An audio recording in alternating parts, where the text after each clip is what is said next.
안녕하십니까. 6월 10일 월요일 말씀 묵상 함께 시작하겠습니다. 오늘도 그리고 새롭게 시작되는 한 주간도 주님의 은혜와 사랑 가운데 충만한 기쁨을 누리시는 시간들 보내실 수 있기를 기도합니다. 오늘 본문은 이사야서 43장 1절에서부터 7절까지 말씀이고요. 구원의 확신을 다시 한번 생각해 볼 수 있는 그런 본문이라고 생각이 듭니다. 오늘 본문을 통해서 주님께서 우리를 사랑하시고 반드시 지켜주신다는 것을 확인하실 수 있었으면 좋겠습니다. 그럼 먼저 말씀을 보시겠습니다. 야곱아, 너를 창조하신 여호와께서 지금 말씀하시느니라. 이스라엘아, 너를 지으신 이가 말씀하시느니라. 너는 두려워하지 말라. 내가 너를 구속하였고 내가 너를 지명하여 불렀나니 너는 내 것이라. 네가 물 가운데로 지날 때에 내가 너와 함께 할 것이라. 강을 건널 때에 물이 너를 침몰하지 못할 것이며 네가 불 가운데로 지날 때에 타지도 아니할 것이요 불꽃이 너를 사르지도 못하리니 대저 나는 여호와 네 하나님이요 이스라엘의 거룩한 이요 네 구원자임이라. 내가 애굽을 너의 속량물로 부스와 스바를 너를 대신하여 주었노라. 네가 내 눈에 보배롭고 존귀하며 내가 너를 사랑하였은즉 내가 네 대신 사람들을 내어주며 백성들이 네 생명을 대신하리니 두려워하지 말라. 내가 너와 함께하여 네 자손을 동쪽에서부터 오게 하며 서쪽에서부터 너를 모을 것이며 내가 북쪽에게 이르기를 내놓으라. 남쪽에게 이르기를 가두어 두지 말라. 내 아들들을 먼 곳에서 이끌며 내 딸들을 땅 끝에서 오게 하며 내 이름으로 불려지는 모든 자 곧 내가 내 영광을 위하여 창조한 자를 오게 하라. 그를 내가 지었고 그를 내가 만드느니라. 우리는 계속해서 바벨론을 포함한 이방 백성들은 멸망하고 이스라엘이 회복될 것이다 하는 메시지가 계속 이어지는 부분을 읽어가고 있습니다. 그런데 열방이 심판을 당한 것처럼 이스라엘도 심판을 당했죠. 그러나 회복될 것이다. 특히 43장에서는 이 이스라엘이 회복된다는 것을 강조하고 있다고 보면 되시겠습니다. 그리고 제가 계속 반복해서 말씀을 드리고 있습니다만은 이 40장에서부터 48장의 내용에서 핵심적인 메시지는 이 44장, 45장에 나올 이 고레스가 여호와의 종으로 나타날 것이다 라는 예언이 주어지는 거거든요. 이것을 말하기 위해서 40장부터 43장까지 이 부분이 계속 사전 작업을 벌이고 있는 거예요. 하나님은 이스라엘만의 하나님이 아니시고 온 땅과 온 민족의 하나님이시고 물론 우상을 숭배하는 자들은 반드시 심판을 당하게 되겠지만 그렇다고 해서 유다나 이스라엘 백성이 그들보다 뭐 대단히 나을 것이 있는 것은 아니다라는 말씀이 주어지고 있죠. 그러니까 하나님께서 이방인을 자기 종으로 삼으신다고 해도 그것이 절대로 있을 수 없는 일은 아니다. 그걸 설득력 있게 설명하기 위해서 미리 여기서 사전 작업을 벌이고 있는 거예요. 그래서 이 고레스가 여호와의 종으로 등장했을 때 이스라엘 사람들이, 유다 사람들이 충격을 받지 않을 수 있도록 하시는 겁니다. 그리고 지난 토요일에 보시면 너희들이 구원받을 자격이 있어서 구원받는 것이 아니다라는 메시지가 주어지지 않았습니까? 분명히 유다의 백성들은 구원의 은총을 받을 자격이 없었죠. 하지만 하나님께서는 그럼에도 불구하고 그들을 구원하겠다고 하셨던 그 약속은 반드시 지켜질 것이다. 그게 바로 오늘 본문이죠. 그러니까 지난 토요일 본문하고 연결시켜서 말씀드리면 너희들이 자격 없다는 거 잘 알지? 그래, 너희들은 심판당하고 버려져도 마땅한 자들이었어. 하지만 하나님께서는 그 약속을 지키시기 때문에 너희들을 반드시 구원하실 것이야. 이걸 이제 말씀해 주시는 거죠. 하나님께서는 우리를 향해서 무한한 사랑을 갖고 계시고 또 아브라함부터 이어져 내려왔던 그 구원의 언약을 절대로 버리지 않으시는 신실하신 분이시다. 이걸 보여주는데, 근데 그 가운데서 고레스와 같은 이방인이 여호와의 종으로 선택을 받는다 하더라도 자기 백성에 대한 구원 사역에는 아무런 이상이 없다. 그걸 말해주는 장치이기도 한 거예요. 야곱아, 너를 창조하신 여호와께서 지금 말씀하시느니라. 이스라엘아, 너를 지으시니가 말씀하시느니라. 이 표현 중에서 창조했다, 지었다, 이 표현들이요, 다 창세기 1장과 2장에서 나오는 표현입니다. 태초에 하나님이 천지를 창조하시니라 할 때 이 창조라는 단어가 히브리어로는 바라인데요. 여기서 같은 단어가 사용되고 있습니다. 또 창세기 2장 7절에 이런 말씀이 있는데, 사람을 지으셨다라고 할 때 사용되는 히브리어 단어가 야차르인데 여기서도 같은 단어가 사용되고 있는 겁니다. 모든 인류가 다 하나님에 의해서 창조되었기 때문에 이스라엘에게만 해당되는 사실은 아니죠. 그러니까 야곱, 이스라엘만 창조되고 지어진 것은 아닙니다. 하지만 하나님께서는 이스라엘이 일단 하나님의 창조 섭리 안에 있음을 먼저 밝히지 않으십니까? 그 다음에 뭐라고 표현하시느냐? 너는 두려워하지 말라. 이게 매우 중요한 말이죠. 뒤에도 한 번 더 나오겠습니다만, 두려워하지 마라.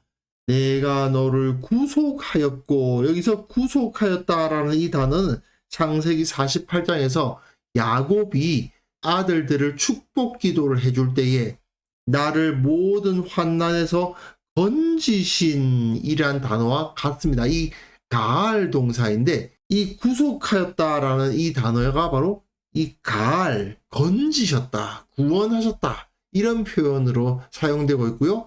너를 지명하여 불렀나니 너는 내 것이라 했을 때, 너를 지명하여 불렸다 하는 말은 내가 너의 이름을 주었다, 내가 너의 이름을 불렀다, 이런 표현이거든요. 이것도 역시 아담이 모든 짐승에게 이름을 주었잖아요. 이름이 쉔이고 불렀다, 그게 카라인데요.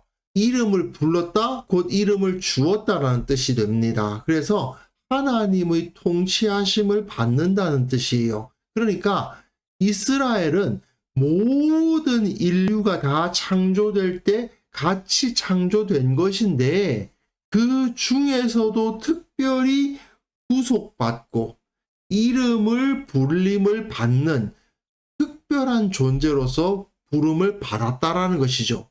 이 땅의 인간들이 다 하나님에 의해서 만들어진 것은 공통적인 것입니다.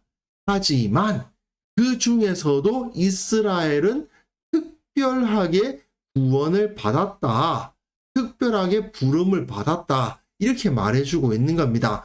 다른 민족들 역시 하나님의 손으로 만들어진 피조물이기 때문에 이스라엘이 그들에 대해서 지나친 특권의식이나 분리의식을 갖는 것은 잘못된 것이 맞습니다.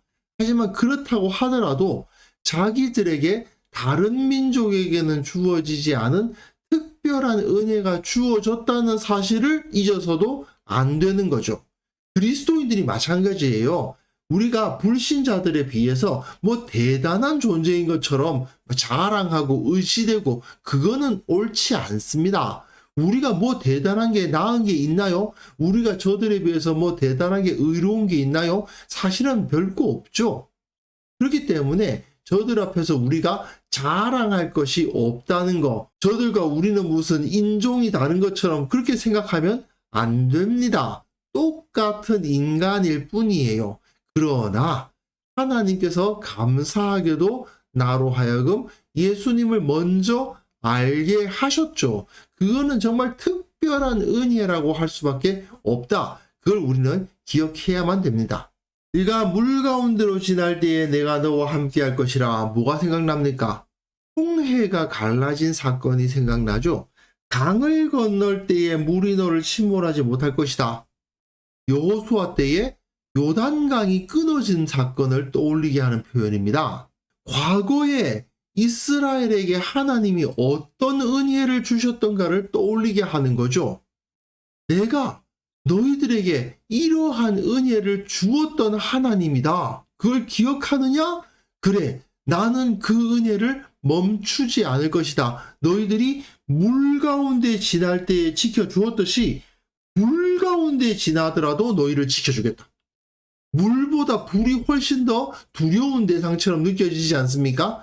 하지만 물 가운데 지날 때에 지켜주신 하나님은 불 가운데 지날 때에도 지켜주실 것이고 타지도 않을 것이고 불꽃이 너를 사르지도 못할 것이다 라는 말씀을 주시면서 하나님의 구원은 확실하다. 아무리 세상에서 어려움을 당하고 위험한 일을 당한다 하더라도 하나님께서는 반드시 지켜주신다. 불과 같은 어려움을 당한다 하더라도 하나님께서는 자기 백성을 지키신다는 것이죠. 대전하는 여호와 너의 하나님이요 이스라엘의 거룩한 이요 내 구원자임이라. 나는 너희 하나님이고 이스라엘의 거룩한 이고 너희 구원자다. 이스라엘을 부르신 다음에 너희 하나님 이스라엘의 거룩하니 너의 구원자 이런 표현을 쓰시는 이유는 무엇입니까? 비록 이 땅에 있는 모든 인간들이 다 하나님께서 지으신 바인 것은 맞지만 그 중에서도 특별히 사랑하는 대상은 누구다? 이스라엘이다. 그래서 그 이스라엘을 위해서라면 애굽을 너희 속량물로 구스와 스바를 너를 대신하여 주었노라고 표현하시는데요. 이게 무슨 뜻이냐면요. 이것이 이 세상이라고 치면 이 안에 크고 작은 나라들이 있겠죠. 어쩌면 이렇게 큰 나라도 있을 겁니다. 그런데 이스라엘은 조그마한 나라예요. 사실은 굉장히 조그마한 나라인데 이 조그마한 나라 하나를 위해서라면 이런 큰 나라들도 얼마든지 포기할 수 있다. 마치 우리가 어려움을 당했을 때 여러 재산들 중에서 무언가를 포기해야 될 일이 벌어졌을 때에 이것만은 내가 잃어버릴 수 없지 하고 꽉 잡는 거, 그것처럼 이스라엘을 여기신다는 겁니다. 내가 이 보배를 위해서 내 집을 잃어버려도 좋고 내 직장을 잃어버려도 좋지만 이 보배만은 절대로 잃어버릴 수 없어 하고 지키는 것처럼 애굽 거대한 나라죠.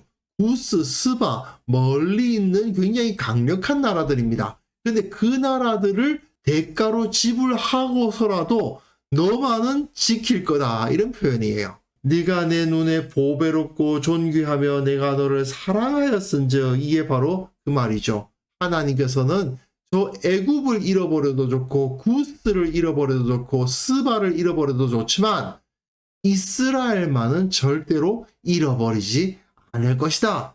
내가 내 대신 사람들을 내어주며 백성들이 너의 생명을 대신할 것이다. 이 세상에 있는 다른 인종들을 다 잃어버리는 한이 있어도 이스라엘 너만은 내가 지킬 거야. 이런 표현을 쓰고 계시는 겁니다. 그렇다고 해서 하나님께서는 이스라엘 이외의 다른 인종들을 다 버리실 것이다 라고 말하고 있는 것은 아닙니다.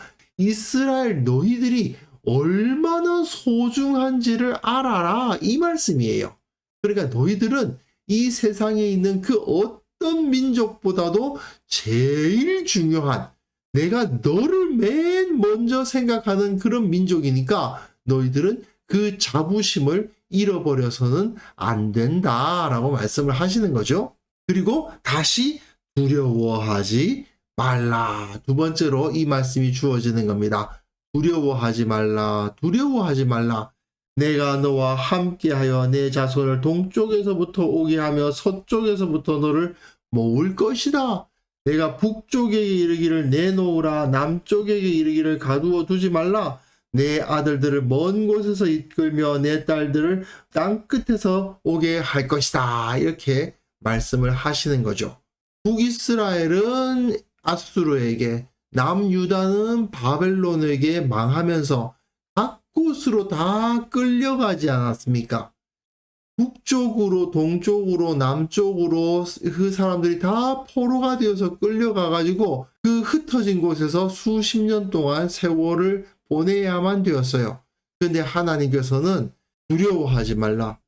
내가 이스라엘 너와 함께 하여서 너희 자손 이스라엘의 자손들을 동서북남에서 다 모을 것이다. 흩어졌던 너희 자손들을 다 모을 것이다 라고 말씀을 하시는 거죠. 그런데요, 이것이 나중에 어떤 방식으로 완성되었습니까?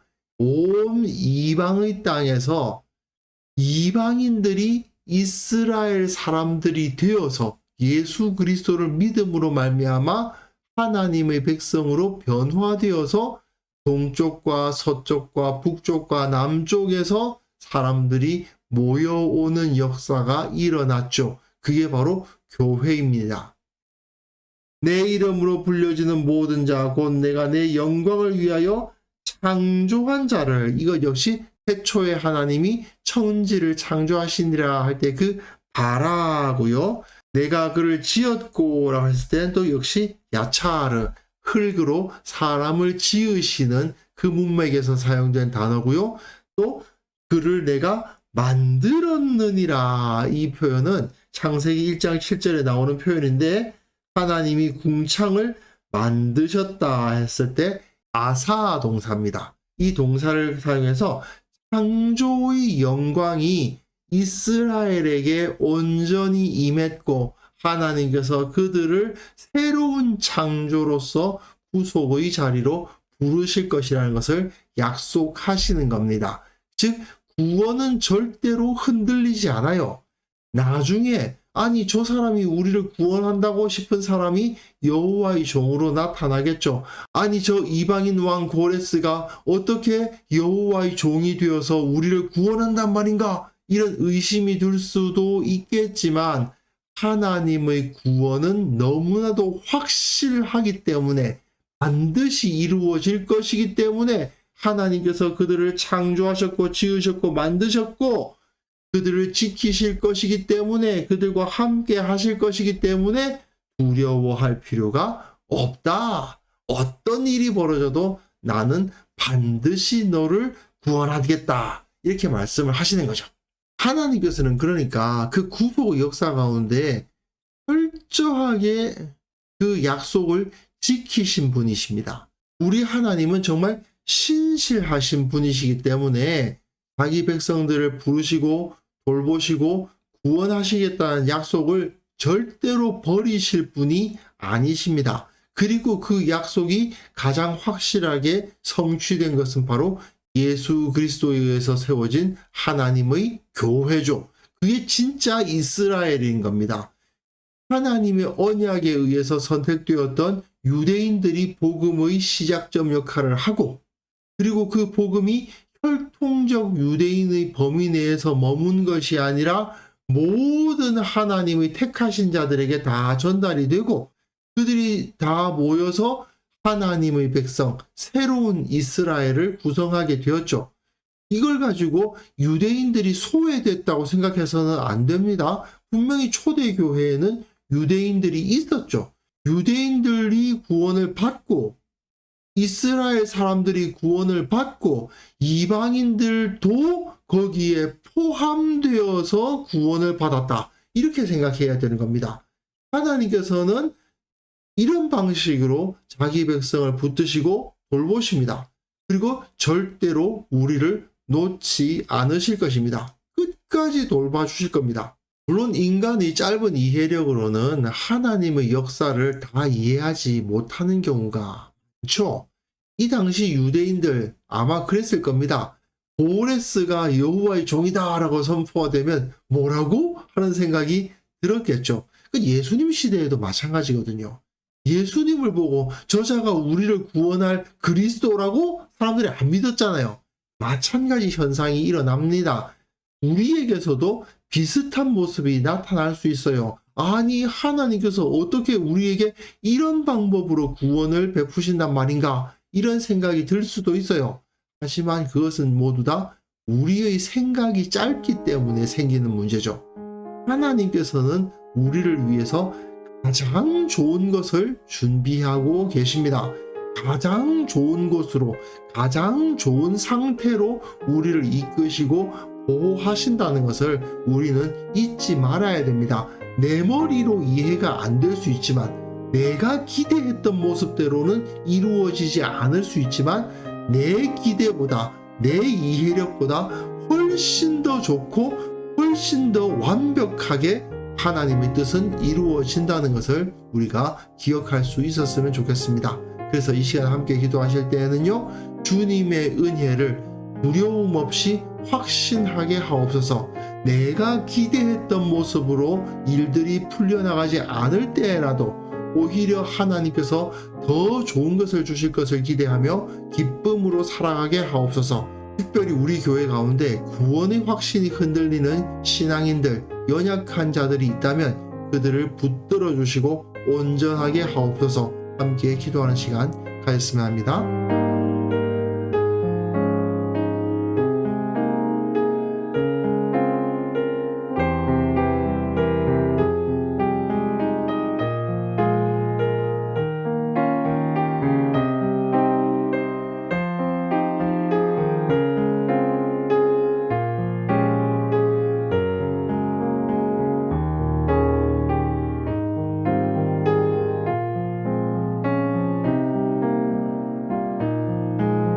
하나님 아버지, 주님의 구원의 은혜에 대한 확신을 허락하여 주시고 결코 두려워하지 아니하고 주님의 신실하심을 바라보게 하시고 늘 기뻐하며 담대히 살아갈 수 있도록 도와주옵소서.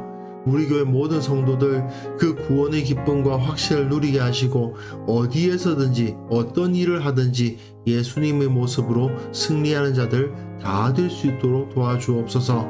특별히 우리 교회 가운데 구원의 확신이 흔들리는 자 있습니까?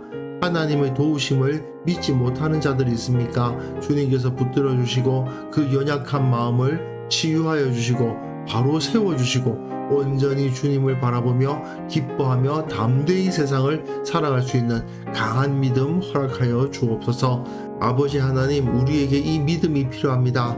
흔들리지 않는 믿음으로 세상을 살아가게 하시고 주께서 나를 지키신다, 주께서 모든 것을 공급하신다, 주께서 나에게 가장 좋은 길을 알려주신다는 사실을 확신하며 두려움 없이 매일의 삶을 영위해 나갈 수 있도록 주께서 은총을 내려주시기를 원하옵고 바랍니다. 오늘도 그 은혜 가운데 거하기를 원하옵고 주님께서 우리의 기도를 응답하여 주셔서 우리를 온전한 모습으로 인도해 주시는 경험을 갖게 하옵소서. 감사드리옵고 예수님의 이름으로 기도합니다. 아멘.